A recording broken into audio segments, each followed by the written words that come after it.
Buenas tardes. Tengo la alegría nuevamente de volver a mi universidad y esta vez para hablarles de la arquitectura como práctica social. Hablaré a título individual, sin embargo quiero dejar constancia que es indiscutible que la arquitectura es un esfuerzo colectivo. Pensar en algo tan complejo como un edificio, sea el producto de una persona individual, es una torpeza.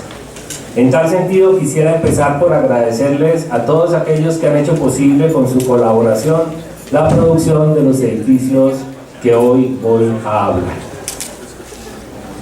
¿Qué entiendo por ejercer la arquitectura?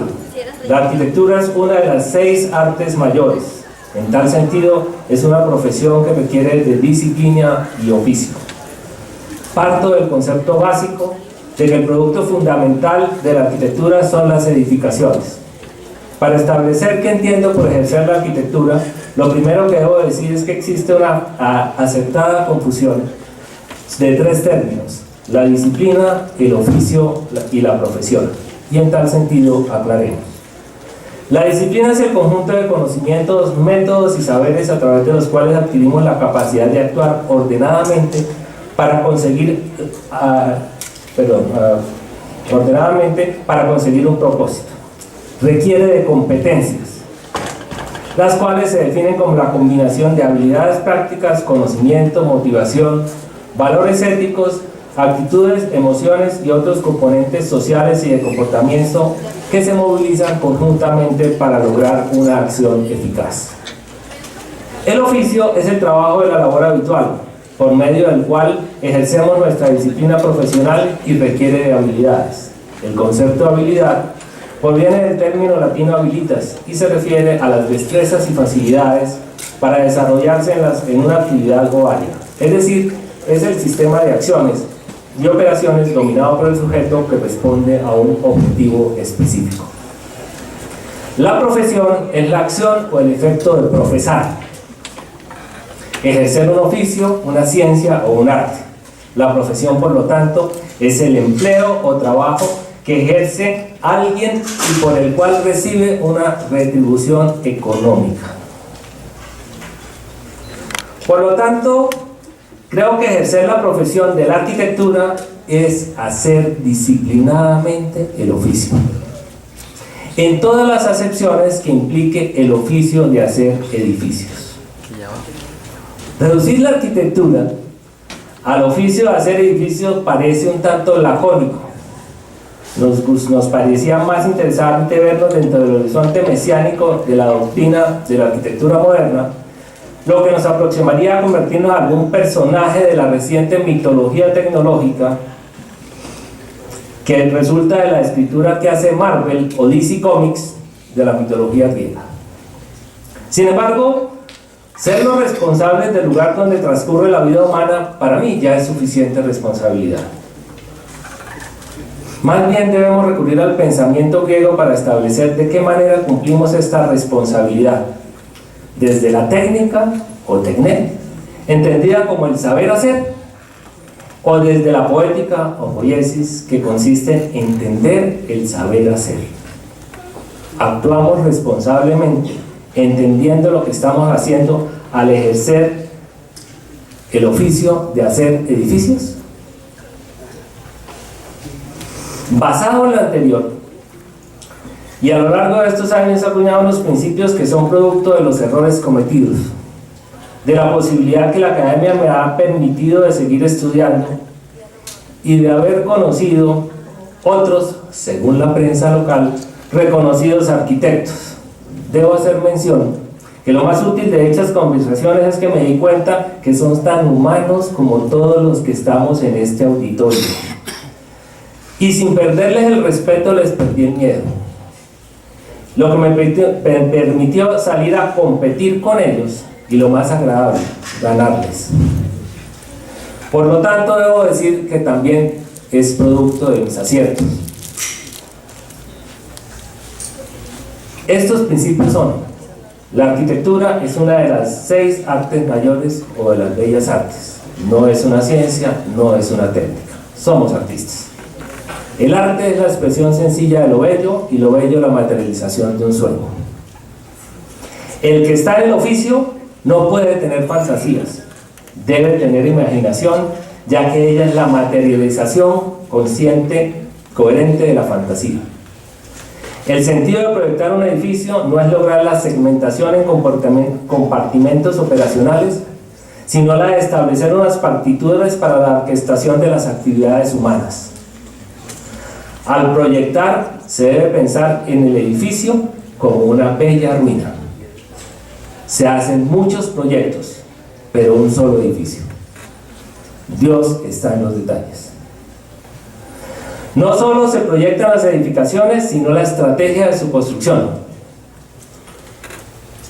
El sentido estético se comporta como las alergias, es una reacción adquirida. La tecnología es un medio, no un fin. Nuestros modos de representación son frágiles declaraciones de esperanza al principio y se convierten en rígidos instrumentos técnicos de ejecución al final. No hay nada más peligroso que un residente de obra con iniciativa. No pregunte, ¿se puede hacer? Pregunte, ¿cuánto vale hacerlo? Un cliente no es un usuario final, no siempre es un usuario final. Toda obra de arquitectura es un edificio, pero todo edificio no es una obra de arquitectura. No cualquiera puede ser un genio, pero un genio puede ser cualquiera. Y por último, nunca le pida a sus soldados nada que usted no puede hacer. Una vez aclarado cómo entiendo mi profesión, hablemos de cómo hago los edificios, y en el caso particular que nos ocupan, los que se denominan vivienda social. Pero antes quiero establecer algunas consideraciones. Se ha estigmatizado la vivienda en parámetros socioeconómicos. Hoy hablamos de vivienda social como si existiera una vivienda que no fuera social. Detengámonos un momento en esa estigmatización. Lo primero que hay que establecer es que la casa de los ricos y las casas de los pobres se hacen con los mismos materiales. Tengo la certeza de que Cemex no vende concreto para pobres. Entonces, ¿en dónde está la diferencia? En los acabados y en el área. Dentro de un presupuesto de obra, la incidencia del valor de los acabados no supera el 10% del valor de la edificación. Lo que queda entonces es el área, y ahí está el meollo del asunto. Si bien es cierto que hay algo caro en el mundo, son los edificios. También es cierto que la incidencia profesional en la determinación de cuánto sería un mínimo requerido para hacer de una vivienda un espacio habitable está muy lejos de nuestro alcance profesional. Quien determina cómo debe vivir una familia es el sector financiero. En Colombia, una vivienda denominada social no está definida por el número de metros cuadrados, está definida por 70 salarios mínimos legales vigentes. En otras palabras, el mayor número de colombianos no viven en los registros espaciales que necesitan, sino en el que le permite hacer 70 salarios mínimos legales vigentes. Y los arquitectos obedientemente resolvemos el lío que determinan los profesionales no capacitados en establecer cuánto espacio requiere una vivienda. Es bien curioso que mientras las facultades de arquitectura discuten cuántos metros debe tener una habitación, en la práctica profesional un arquitecto mide el espacio en salarios mínimos legales vigentes. No hay nada menos cierto que la creencia popular de que si hablamos de vivienda social, hablamos de edificios baratos. Lamentablemente esto es una fantasía y lo voy a establecer más adelante. Sin embargo, este mito ha dado soporte al licenciamiento del detalle, a confundir la simpleza con la sencillez, al prototipo con la repetición, a la estandarización con el aburrimiento, al ducto con el recoveco, a la estructura con el estorbo. En síntesis, el presupuesto es como el Espíritu Santo, nos libra de todo mal. En tal sentido, la llamada vivienda social dentro del medio profesional es un mal necesario, que nos da los recursos sin ponerle mucho empeño, para ocupar, poniéndole toda nuestra capacidad, en el concurso para hacer el museo la biblioteca y el colegio. Y así, lograr en el mejor de los casos el titular en la revista y convertirnos, como dice la prensa local, en el reconocido arquitecto. En síntesis, son aquellos temas que por feos y simples no vale la pena ocuparse con mucha atención. Cuando hablamos de estos edificios, parece que no hablamos de obras arquitectónicas, hablamos del problema de la vivienda, como si estos no fueran unos edificios como cualquier otro, del cual nos debemos ocupar con el mismo empeño o quizás con más empeño, y les voy a explicar por qué. Mientras el jacuzzi sin fin, que desarrollamos detalladamente, puede ser reemplazado por otro más detallado porque el nivel del agua no llena las expectativas de su propietario. El apartamento desarrollado para solucionar el problema de la vivienda es quizás el único inmueble que su propietario pueda comprar en su vida. Y desde allí, con su familia, va a tratar de salir adelante. En otras palabras, mientras en el jacuzzi sin fin atendemos un berrinche, en el apartamento del problema de la vivienda damos una oportunidad de vida. Cuando tracen el muro del apartamento del problema de la vivienda, tengan en cuenta esa responsabilidad. Para dejar un rayo de esperanza a quienes quieran ser del IESET haciendo este tipo de proyectos, me referiría a las torres del parque del arquitecto Rogelio Salmona, que entre otras cosas tuvimos el enorme placer de tenerlo aquí en alguna época. Aunque no lo crean, estos edificios son de vivienda social. En otras palabras, el proyecto más emblemático de la arquitectura residencial en Colombia se hizo para resolver el problema de la vivienda. Claro que, como todo en nuestro medio, fue tan ampliamente criticado que duró 2 años desocupado, solo hasta que fue analizado en un artículo de Brian Smith en la revista Architectural Record, fue aceptado por la crítica profesional local. De manera que a todos ellos les recomendaría que vayan contactando al señor Brian Smith. Vamos a ver 2 proyectos que hicimos la oficina en colaboración con el arquitecto Jesús Antonio Moreno Cárdenas, profesor de la universidad. El primero de ellos es Villar.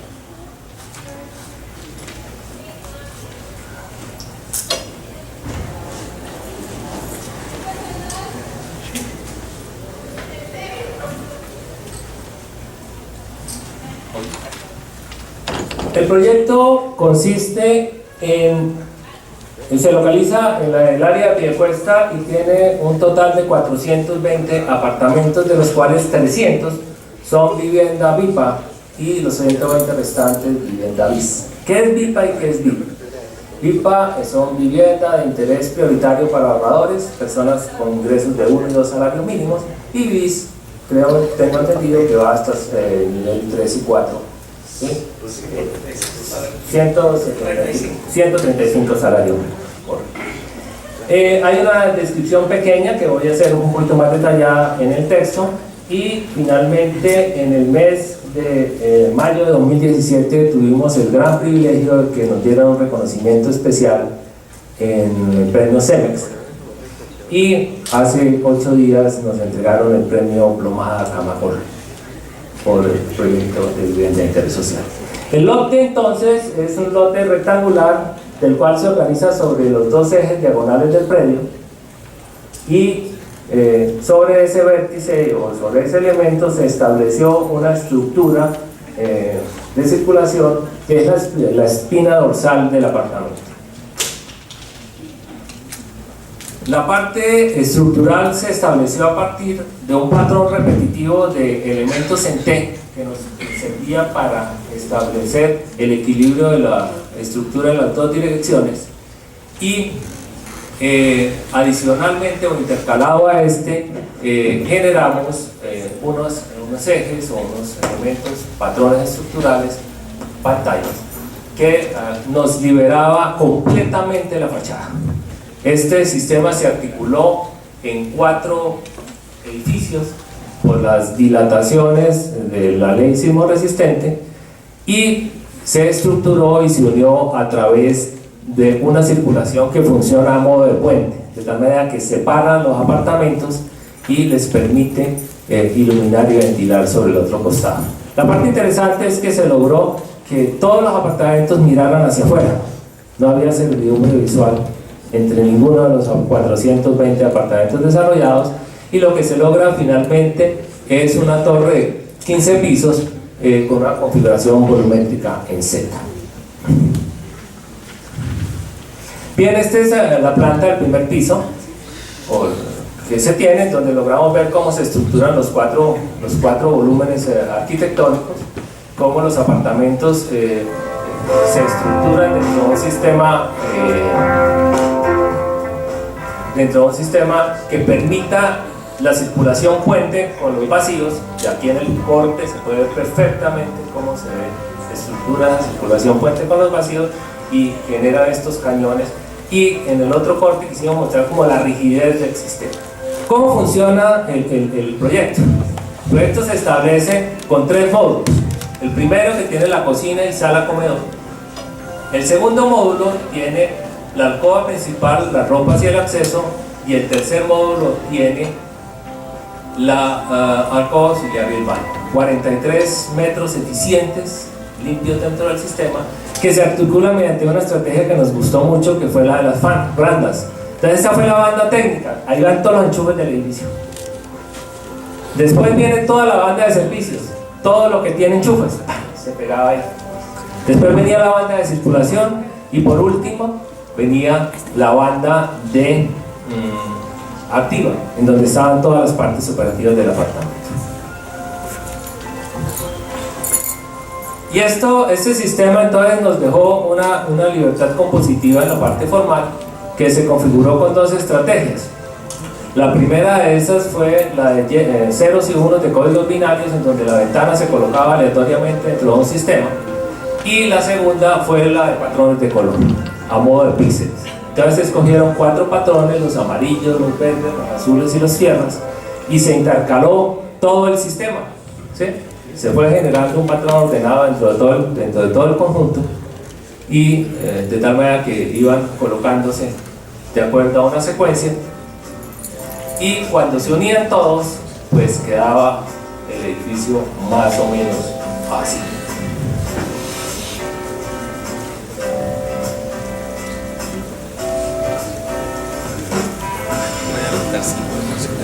Y la siguiente imagen nos va a mostrar el proyecto en las otras 2 fachadas cortas del proyecto.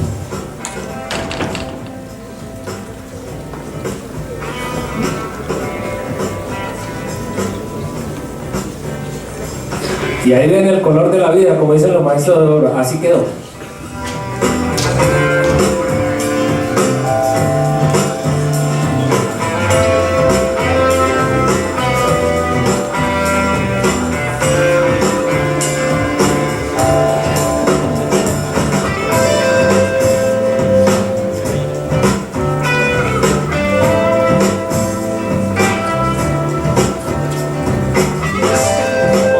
Los últimos apartamentos disponibles.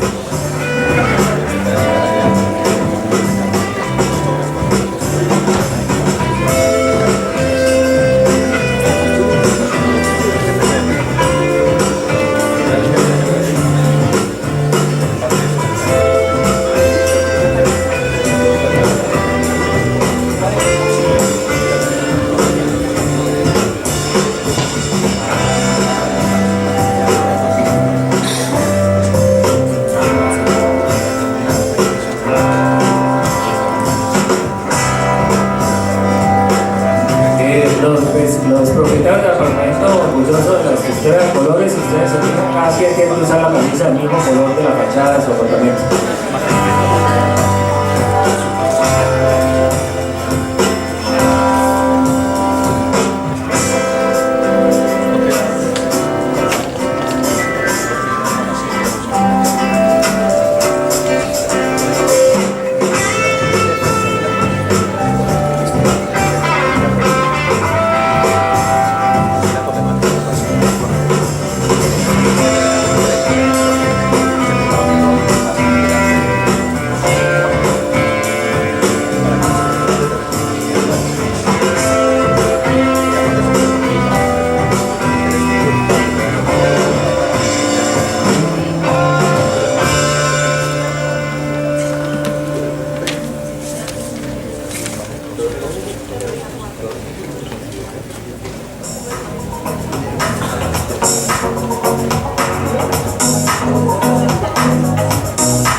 interior del edificio se entrega así.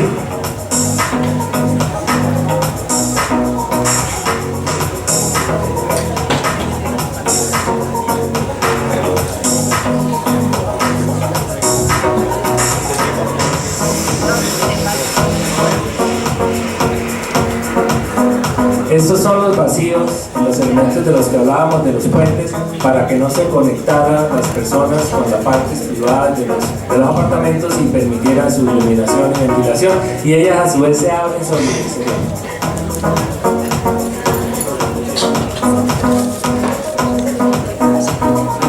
Este es uno de los puentes que conectan la circulación principal con el acceso del apartamento, y allá miramos la vista hacia el exterior del conjunto.